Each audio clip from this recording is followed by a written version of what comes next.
Appréhension, guerre, drame, effroi, tristesse, famille, solidarité, colère, peur, impuissance, silence, mémoire. victime.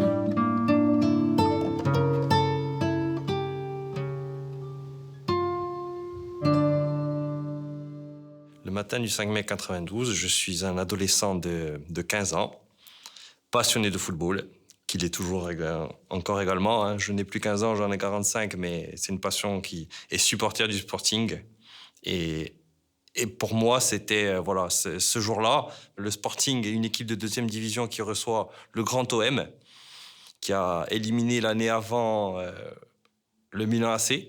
Donc pour moi, c'était vraiment la fête. J'étais vraiment très très content et je ne pensais qu'à ça. C'est-à-dire, voilà, j'ai hâte d'être à Florian, j'ai hâte d'avoir cette ambiance, j'ai hâte de voir ces joueurs. Parce que bon, il y a nos joueurs que je connais très bien, mais là, après, il y a l'OM, le grand OM, avec Papin, Sauzé, Deschamps, Moser, Olmet, Abedi Pelé, Chris Waddle. Voilà. Rien que d'imaginer que je vais être proche de ces joueurs-là, c'était vraiment voilà, une extase pour moi. Voilà, c'est ça. On est des gens donc on est abonnés hein, au Sporting. Donc on est 7 de mon village, donc de 6, quoi, y aller.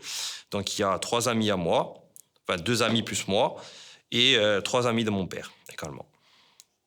Et donc on arrive au stade. Mais nous n'avions pas les billets pour la tribune nord. Nous avions les billets pour la tribune est, parce que nous étions abonnés. Et donc on avait eu la possibilité d'avoir directement les billets. Vu qu'on était abonnés, on était avantagés par rapport à ça. Et au moment où on arrive à l'entrée de la tribune est, on nous dit non, c'est pas possible d'accéder à la tribune est, elle est complète. Il va falloir que vous montiez donc dans la tribune nord. Ou sinon, vous rentrez voir le match à la télévision. Donc, imaginez-vous comment c'est possible d'être aux portes du stade et se dire je vais aller voir le match à la télévision, en ayant en plus les billets. Donc, nous sommes montés tous les 7 sur cette tribune. Et ben, au moment de l'effondrement de la tribune, je suis avec mon ami debout. On est en train d'agiter les drapeaux parce que les joueurs sont en train de re-rentrer au vestiaire. Ils viennent de finir leur échauffement. Et au moment où ça tombe, mon père s'en aperçoit, il sent que ça part en arrière et il nous assoit. Parce qu'on est debout en train d'agiter les drapeaux. Et je pense que ça nous a évité d'avoir des blessures graves. Dès qu'on arrive au sol, notre crainte, c'est que le reste nous tombe dessus. Donc, c'est sortir de là le plus vite possible. Et donc, on est sortis très, très vite. Tous les 7. On a réussi à sortir tous les 7, à se regrouper tous les 7 sur le moment. Et comme je vous dis, des blessures légères, un petit peu mal au genou. Enfin, vraiment, mon père un peu mal au dos. Mais voilà, aucune à comparer des blessés et malheureusement des gens décédés. Des broutilles, quoi. Rien du tout. Sur le moment, on est transi.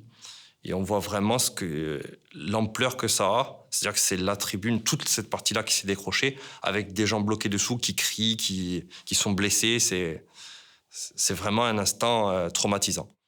J'avais déjà des notions de secourisme, parce que je voulais devenir pompier volontaire, ce que je fais l'année suivante, en 93.